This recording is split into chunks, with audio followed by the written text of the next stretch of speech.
I enjoyed that very much. Our last presentation tonight to help you guys on your way before the Q&A for the title, speech, construction, and wrap-up. To do that will be Arnita Jones. We switched that on your program to Arnita Jones, who is she was the International Speech Contest winner last year for District 8. She went on to enter the semifinals at the international, and she won third place. So please welcome Arnita Jones.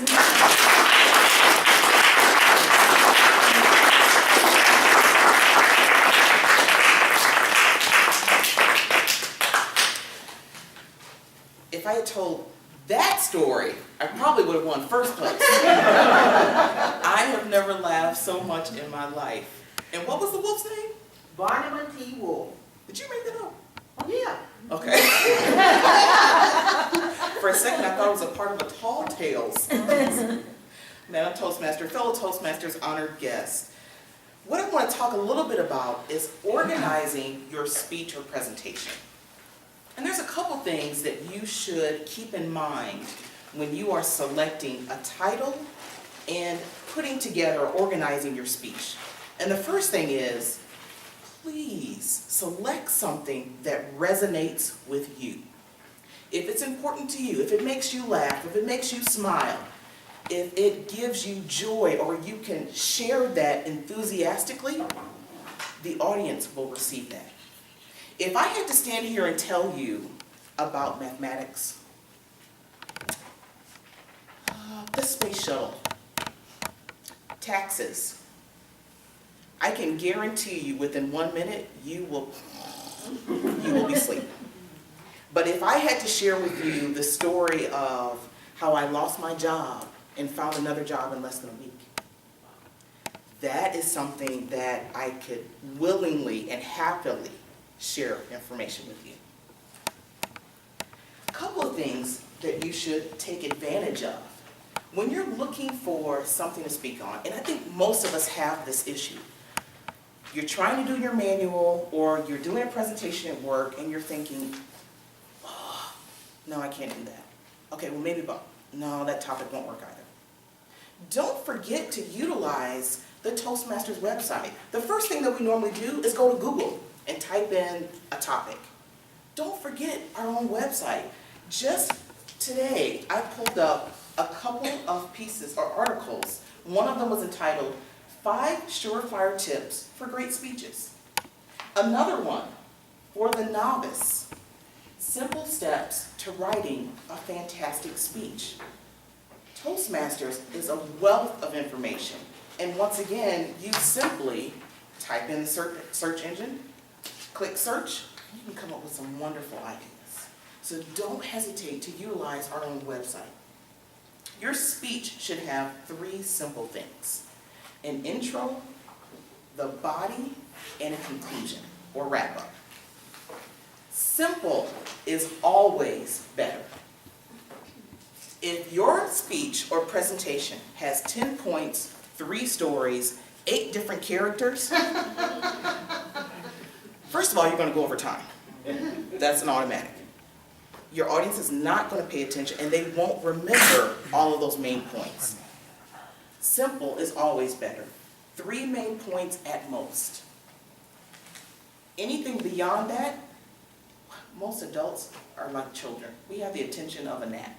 We just won't remember it, we won't retain it. Use vivid imagery. If you're describing a country setting, don't just say, well, we were sitting under the tree in the country. Really doesn't mean much. Use words that not only are fun to tell, but your audience will hear it and also see it in their mind's eye. So now if I describe to you, I jumped on my purple and platinum Dovetail Harley, drove out to the country. The sun was shining, the wind was lightly blowing through the trees. That's imagery that you can actually see, especially the Harley. Your wrap-up should tie your points together, or it should give a call to action for your audience. Something to encourage or inspire your audience to do. Just what we just saw. She finished the story and then got you all involved. I was a little scared. And I love the story when you were Little Red Riding Hood and she was saved because the wolf wasn't going to eat the other white meat. That caught my attention. We all laughed when she said it, and it stuck with us. So here's an example of a folk tale that you may or may not have heard. It's something that you don't hear often. And I'm hoping that it'll give you another example of putting all of this together. And the title is simply John Henry, the Steel Driving Man. How many have heard of John Henry? Okay. So here's a little story. Now, John Henry was a mighty man. Yes, sir, indeed. He was born a slave in the 1840s right here in Missouri. But he was freed after the war. He went to work as a steel driver for the Chesapeake and Ohio Railroad. And John Henry was the strongest and most powerful man working the rails. John Henry would spend his day drilling holes. Now you have to picture John Henry. He's about 6'6", dark chocolate skin, about 280 pounds of muscle. So when he is drilling a hole, he has a 14-pound hammer in his hand, and he's constantly click, click, click.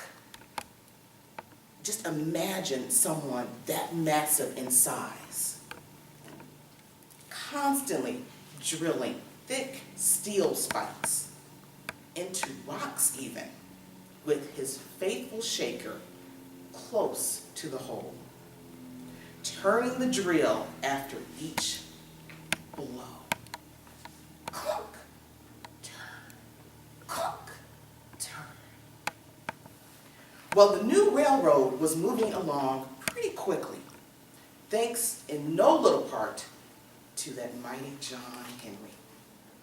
But looming smack in his path was a mighty enemy, the Big Bend Mountain. Now, the big bosses at C&O Railroad decided that they couldn't go around it. It was just too thick. So C&O were going to go right through it. 1,000 men would lose their lives before that great enemy was conquered.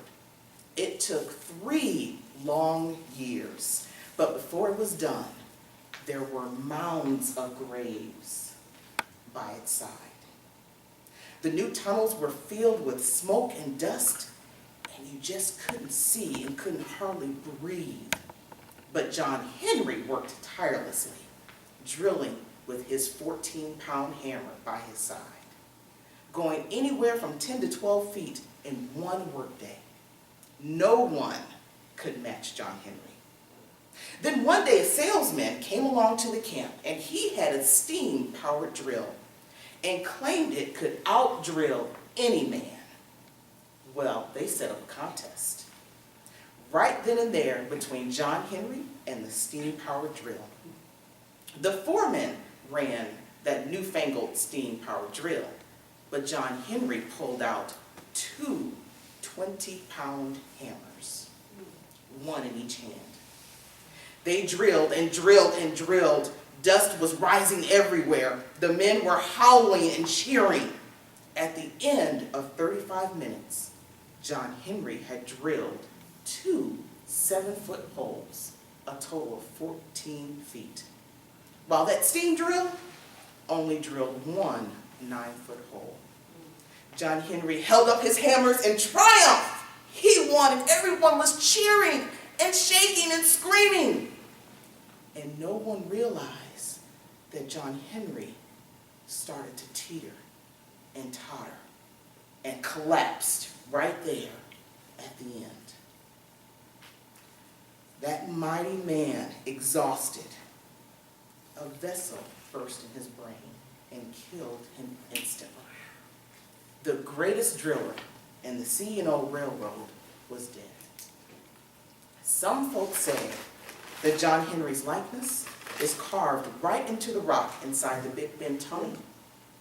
And if you walk to the edge of the blackness of the tunnel, sometimes you can hear those 2 20-pound hammers. Clank, clank, clank. And I'm Toastmaster.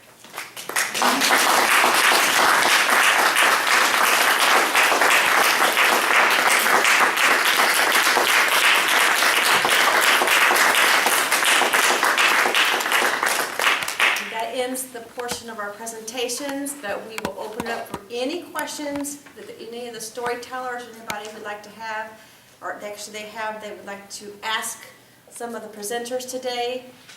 Any questions at all? Yes, Jackie? I do have a question for Nancy. I wanted to get the title of the book that we had. Whoever tells the best story wins. And I think she wants to know the one about the pants. The what? The kid in the pants. Oh, I'll get that to you. Okay. And I guess the other question, Nancy, is, I think I was starting to share with you, I never feel like I have stories to interject in my presentations. And I feel like I'm trying to find my voice. Well, any suggestions for finding your voice? One thing I might suggest for you is to take part in such things as interpretive reading, readers' theaters, because I actually started in 2nd grade being in theater. So I have broken the bonds of nervousness up here, and I don't have any problems overusing my various nonverbal skills. And that's what a lot of us as speakers don't do. We're very contained in our motions. But if you really see a good storyteller like you've seen this evening, they are very deliberate in their vocal variety, in their motion. And you have to get to the point where you're not self-conscious. Whenever I do the story of Stone Soup, I start that story and I'm on automatic. It's mine. Because I have done it so often, it resonates with me, and I don't have to think. And I can do it in 5 to 7 minutes at 7 o'clock in the morning. And I had adult people there at Crossroads Toastmasters just amazed because they hadn't really thought they would be interested in stories. But we all are. We all are interested in stories. 25 years ago, I happened to attend a Missouri Public Health Conference. One of the seminars was on the changes in Medicaid. And I thought, oh, dry. But I was going to have to know this, so I thought, okay, I'll go. The gentleman who was the speaker was Dr. James Kimmey, the former dean of the St. Louis University School of Public Health. He told the changes that were going to be going on in Medicaid in the voices and body language of the legislators involved. I swear, Bobby Kennedy was up there, Newt Gingrich was up there. And that was 25 years ago, and I still remember that.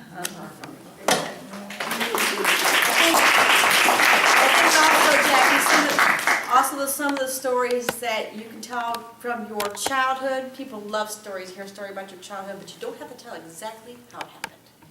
You can exaggerate, make up stories, add to it, take away, as long as it fits what you want to present. I think Donna had a question next. Did you have a comment?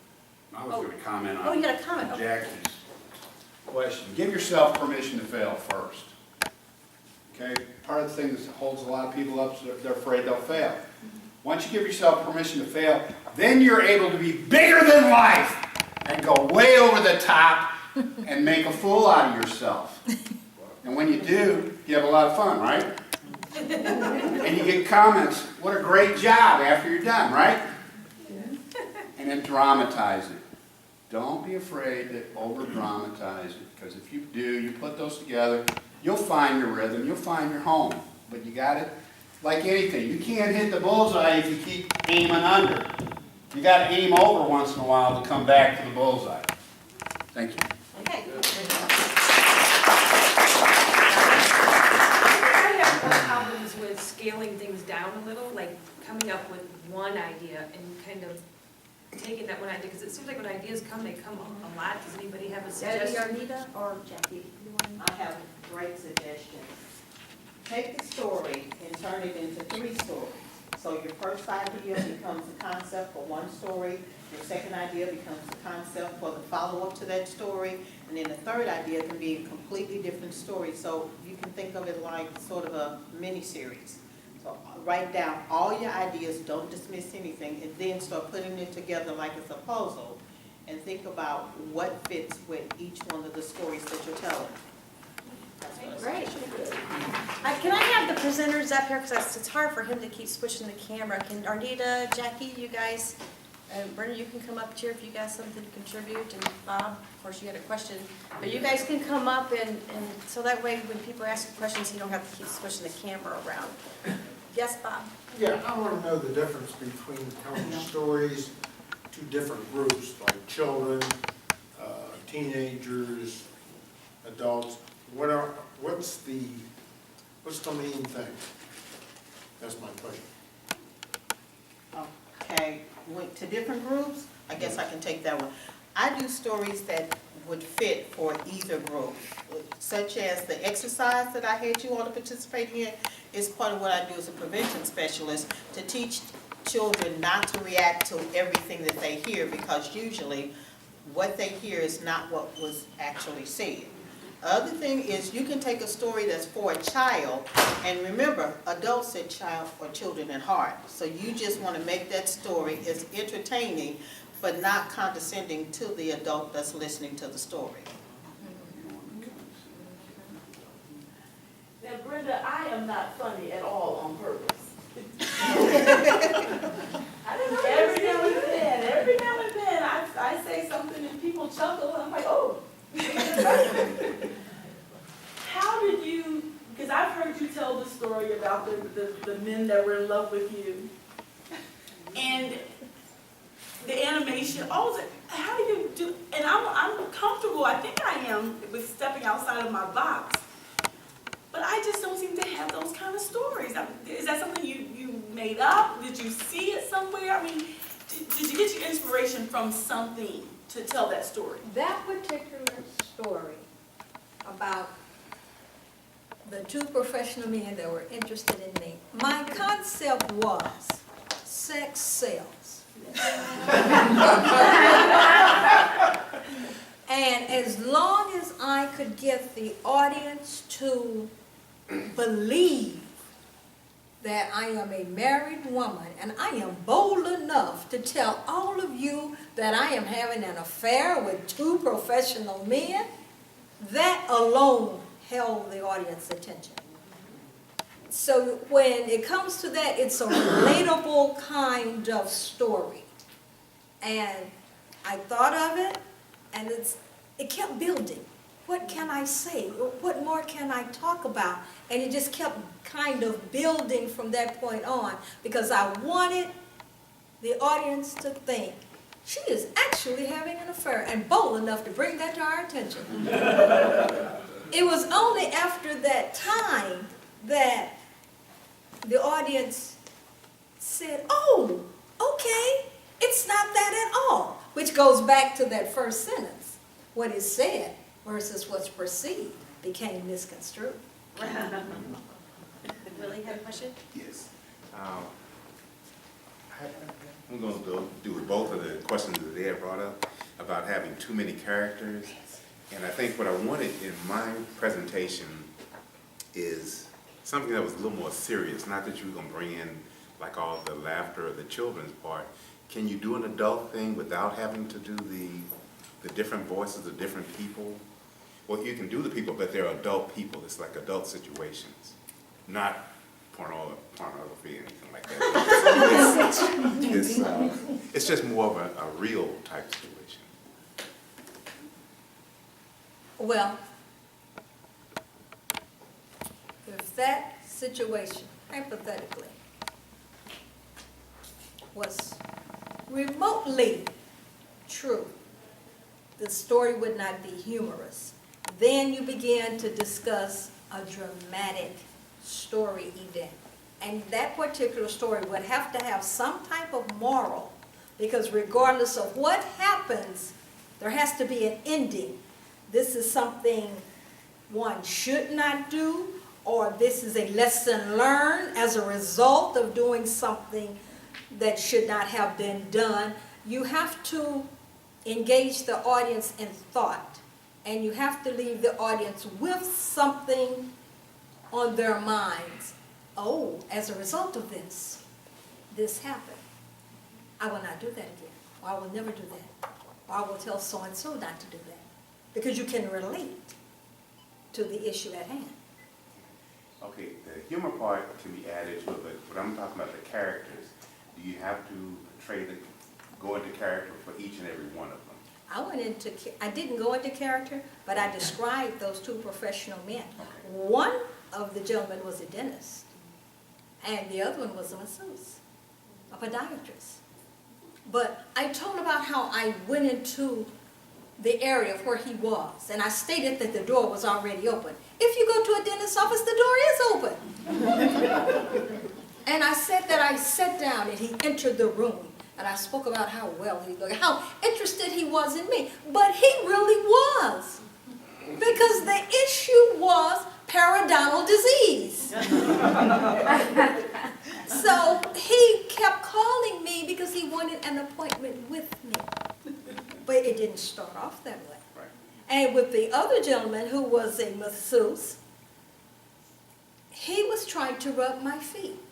And he complimented me. And the reason I was upset with him was because he made the statement, for a woman of your age. Oh, what do you mean? A woman of my age. So then I had to terminate the relationship. So that's led to that. So those were the two characters. But I did not, at any point in time, introduce any one of those characters until I engaged the audience in thinking that those two men really had a great desire to be with me. Plus, you always stayed in third character too when you were telling the whole story. Yes. I mean, if you're going to pick up the dialogue, you probably do want to take on those characters. Okay, so we're out of time now. If anybody else has any questions, you can meet with the ladies after. Yes, Laura? I have one comment. Sure. I enjoyed this tonight. I saw a lot of potential. I'm interested in helping to organize a specialty club on storytelling. I want you to think about it. I'm going to put a piece of paper, a pad. Give me your name, your email. We're going to see if we can make something like that happen if there's enough interest. Okay, thank you. Thank everybody for coming tonight.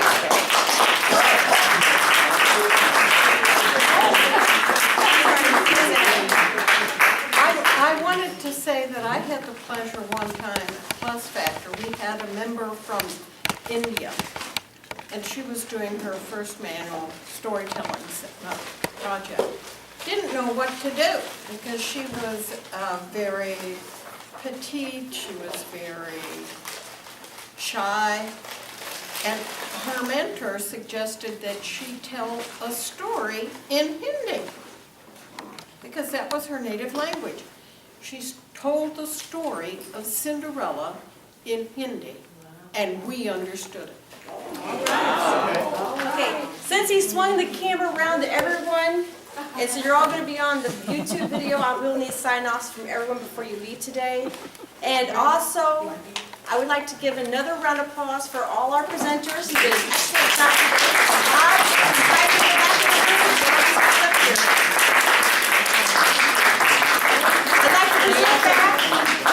I'd like to present back Danette to take back over the meeting, who is the VPE of RiverCity Toastmasters. And she's taking a picture. It's only one. Sorry. What about Bob? Can you get in there? Cat? Hey, Bob. Kevin, Bob. Oh. Cat. Oh, yes, Bob, Bob, Bob.